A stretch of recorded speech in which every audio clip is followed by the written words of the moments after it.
नमस्कार, आपका स्वागत है फटाफट खबरों में। मैं हूं आपके साथ भावना रनौट। आज हम लेकर आए हैं हरियाणा के हर छोटे बड़े शहर की सबसे तेज और ताजा खबरें। तो चैनल को सब्सक्राइब कीजिए और वीडियो को कहां से देख रहे हैं कमेंट बॉक्स में बताएं। 35,000 लोगों ने किया हैप्पी कार्ड के लिए आवेदन। जल्द शुरू होगी इलेक्ट्रिकल सिटी बस सेवा। शहर परिवहन राज्य मंत्री असीम गोयल ने शहर बस अड्डे पर आयोजित कार्यक्रम में हरियाणा अंत्योदय परिवार परिवहन योजना के लाभार्थियों को हैप्पी कार्ड वितरित किया। इस दौरान गोयल ने कहा कि योजना के पात्र लाभार्थी जल्द से जल्द आवेदन करें और अपना कार्ड प्राप्त करें। परिवहन मंत्री ने शहर में स्थापित कपड़ा मार्केट में पार्किंग की समस्या का जल्द से जल्द समाधान होने का भी आश्वासन दिया। उन्होंने कहा कि लगभग 1 जुलाई तक पार्किंग का टेंडर हो जाएगा। इसके साथ साथ आने वाले कुछ ही दिनों में इलेक्ट्रिकल सिटी बस सर्विस की भी सौगात मिलेगी। उन्होंने कहा कि सरकार अंत्योदय के भाव से काम कर रही है और निरंतर नई नई योजनाओं की शुरुआत कर रही है।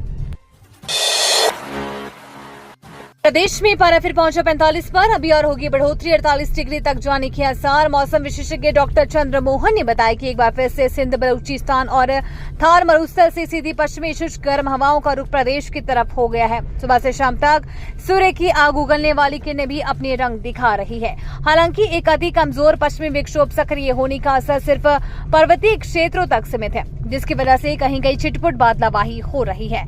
सोमवार को प्रदेश में रात्रि तापमान 24 से 29 डिग्री और दिन का तापमान 43 से 45 के बीच दर्ज किया गया। पेयजल संकट से परेशान लोगों ने भिवानी हांसी मुख्य सड़क पर लगाया जाम। 6 माह से आ रही दिक्कत। पेयजल संकट से घिरे देवनगर कॉलोनी के लोगों ने करीब 9:30 बजे भिवानी हांसी मुख्य मार्ग पर जिला जेल तोशाम बाईपास मोड़ पर जाम लगा दिया। जाम में करीब 5 किलोमीटर दूर तक वाहनों की लंबी कतारें लगी और 1.5 घंटे तक गर्मी में वाहन चालक जाम में फंसे रहे। जाम की सूचना मिलते ही सदर पुलिस थाना एसएचओ राकेश कुमार अपनी टीम के साथ मौके पर पहुंचे। वहीं जन स्वास्थ्य अभियांत्रिकी विभाग से कार्यकारी अभियंता सूर्यकांत भी पहुंचे। वार्ड के सदस्य पार्षद सूर्य प्रताप ने बताया कि पिछले 6 माह से देवनगर कॉलोनी के लोग गंभीर पानी का संकट झेल रहे हैं। भीषण गर्मी में लोग यहां पैसों में पानी के टैंकर डलवाने पर मजबूर है। वहीं कॉलोनी के लोगों ने देवनगर कॉलोनी के लिए अलग से बूस्टर बनाए जाने की भी मांग उठाई है। हरियाणा सरकार का नया फॉर्मूला, उद्योगों को रात व कृषि के लिए दिन में होगी बिजली आपूर्ति। सीएम की मुहर का इंतजार।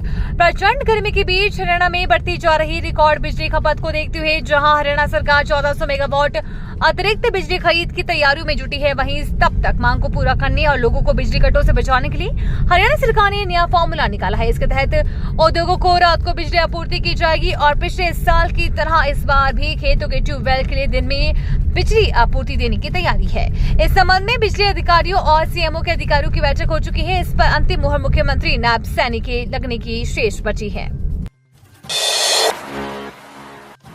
डीसी ने मौके पर किया कुछ समस्याओं का समाधान। परिवार पहचान पत्र लेकर आई शिकायतें। हरियाणा के पंचकुला में राज्य सरकार के निर्देशानुसार जनता की समस्याओं का समाधान करने के लिए स्थानीय लघु सचिवालय परिसर में उपायुक्त डॉक्टर यश गर्ग की अध्यक्षता में समाधान शिविर आयोजित किया गया। शिविर में अनेक लोगों ने समस्याओं को रखा। उपायुक्त ने मौके पर ही कुछ समस्याओं का समाधान किया और बाकी शिकायतों का जल्द ही निवारण करने के संबंधित अधिकारियों को निर्देश दिए।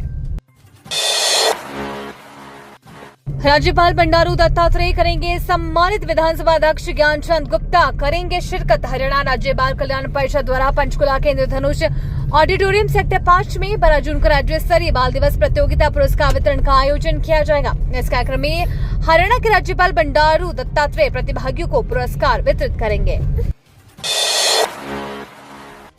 रोहतक लोकसभा से जीत चुके दीपेंद्र हुड्डा उपचुनाव में बीजेपी सरकार का बहुमत का भी टेस्ट होगा। हरियाणा की 5 में से 1 राज्यसभा सीट खाली हो गई है। यह सीट अभी तक कांग्रेस नेता दीपेंद्र हुड्डा के पास थी। दीपेंद्र ने हाल ही में रोहतक लोकसभा सीट से चुनाव जीत लिया, जिसके बाद उनकी राज्यसभा सीट को खाली करने का नोटिफिकेशन जारी कर दिया गया है। जल्द ही इस पर उपचुनाव होगा। खास बात यह है कि हरियाणा में राज्यसभा सीट के उपचुनाव में विधानसभा में मुख्यमंत्री नायब सैनी सरकार का बहुमत भी साबित हो जाएगा, जिसे विरोधी दल अल्पमत में बता रहे हैं। हरियाणा में काला कबाड़ी की संपत्ति पर चला बुलडोजर। रोकने के लिए खुले छोड़े थे खतरनाक कुत्ते। हरियाणा के यमुनानगर में काला कबाड़ी की संपत्ति पर प्रशासन का बुलडोजर चला है। काला कबाड़ी की दूध की डेयरी, कबाड़ के 2 गोदाम, एक जिम, एक पीजी सहित दुकान और रिहायशी मकान पर पुलिस प्रशासन का बुलडोजर चला। दरअसल आरोप है कि कलंदी कॉलोनी में काला कबाड़ी ने अपना एक बहुत बड़ा साम्राज्य बनाया था। काम भले ही कबाड़ का हो, लेकिन इस काले कबाड़ी का संपर्क पुलिस के कई अधिकारियों से था। आरोप तो ये भी है कि काला कबाड़ी कुछ पुलिस कर्मचारियों के साथ ही मिलकर इस पूरे साम्राज्य को चला रहा था, लेकिन अब इसकी प्रॉपर्टी पर प्रशासन का डंडा चला है।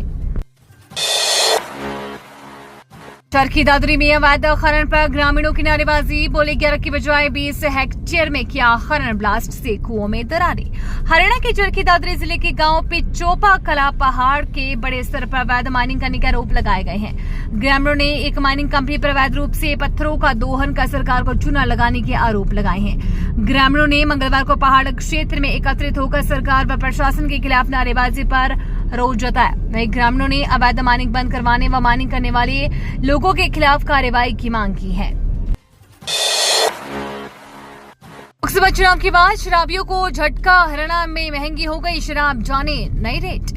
पीने के शौकीनों को इस बार थोड़ी महंगी कीमत पर शराब खरीदनी पड़ सकती है। नई एक्साइज पॉलिसी के तहत एक्साइज एंड टैक्सेशन डिपार्टमेंट ने असेसमेंट फीस में बढ़ोतरी की है। प्रति पेटी पर 2 से 5% तक की बढ़ोतरी हुई है। अंदाजा है कि इस बार विदेशी दारू समेत बियर और वाइन 5 से 10 रुपए बोतल महंगी मिल सकती है। डिपार्टमेंट की तरफ से नए ठेके छोड़ने की कार्रवाई लगभग पूरी कर ली गई है। कुल 115 जोन में से 97 जोन के ठेके छोड़ दिए गए हैं। इसमें गोपीचंद चौक का ठेका 41% बढ़ोतरी के साथ छोड़ा गया है। अमूल दूध कंपनी की गाड़ी पर फायरिंग, युवक से 40,000 लूटे। भौडसी थाना क्षेत्र में रिठोज रोड पर गांव बहलपा के पास अमूल दूध कंपनी की गाड़ी पर शनिवार रात बाइक सवार बदमाशों ने फायरिंग की। इसके बाद बदमाश जान से मारने की धमकी देकर गाड़ी के चालक युवक से 40,000 रुपए लूट के ले गए। पीड़ित की शिकायत पर भौडसी थाना पुलिस ने केस दर्ज कर जांच शुरू कर दी है। गांव बहलपा निवासी संदीप कुमार ने थाना पुलिस को बताया कि उन्होंने अमूल कंपनी के दूध की सप्लाई के लिए डीलरशिप ले रखी है। शनिवार रात 11 बजे वो मारुति कुंज में दूध की सप्लाई करने के बाद वापस बहलपा गांव जा रहे थे। को जिंदा जला दिया था, 75 मामले हैं दर्ज, 13,000 रुपए का जुर्माना लगा। हरियाणा के भिवानी गांव हेतमपुरा में एक व्यक्ति की आग लगाकर हत्या करने के मामले में भिवानी कोर्ट द्वारा कुख्यात इनामी बदमाश विनोद मेथातल को उम्र कैद की सजा सुनाई है। कोर्ट ने दोषी को 13,000 रुपए जुर्माने की भी सजा सुनाई है। भिवानी के सदर थाना में दर्ज मामले के अनुसार वर्ष 2016 में राजू नामक व्यक्ति ने एक शिकायत दर्ज करवाई थी, जिसमें शिकायतकर्ता ने पुलिस को बताया कि 7 मई 2016 सुबह करीब 6 बजे उसे गांव हेतमपुरा व लहलाना के बीच सड़क के पास खेत में एक आदमी की जली हुई अवस्था में लाश पड़ी हुई दिखाई दी। आरोपी द्वारा व्यक्ति की हत्या कर लाश को खुर्द-बुर्द करने की नियत से आग जलाकर जलाया गया था। पुलिस द्वारा छानबीन करने पर मृतक की पहचान गांवपुर निवासी नवीन के रूप में हुई थी।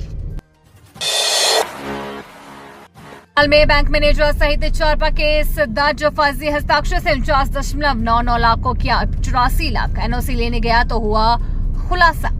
हरियाणा के करनाल में अंबेडकर चौक स्थित उत्कर्ष स्मॉल फाइनेंस बैंक के ब्रांच मैनेजर और कर्मचारियों ने आपसी मिलीभगत कर लाखों रुपए की धोखाधड़ी की। आरोपियों ने फर्जी दस्तावेजों और हस्ताक्षरों का इस्तेमाल कर घरोंडा के एक फर्म का लोन 49.99 लाख से 84 लाख कर दिया। पीड़ित अपनी किस्तें जब बैंक में जमा करने गया और 49.99 लाख वाले लोन के अनुसार अदा करता आ रहा था, लेकिन जब वो बैंक में अपनी एनओसी लेने गया तो 84 लाख रुपए के लोन के हिसाब से किस्तें भरने के लिए बाध्य किया गया। ये थी आज की फटाफट खबरें। हम मिलेंगे अगले बुलेटिन में, तब तक के लिए धन्यवाद और जय हिंद।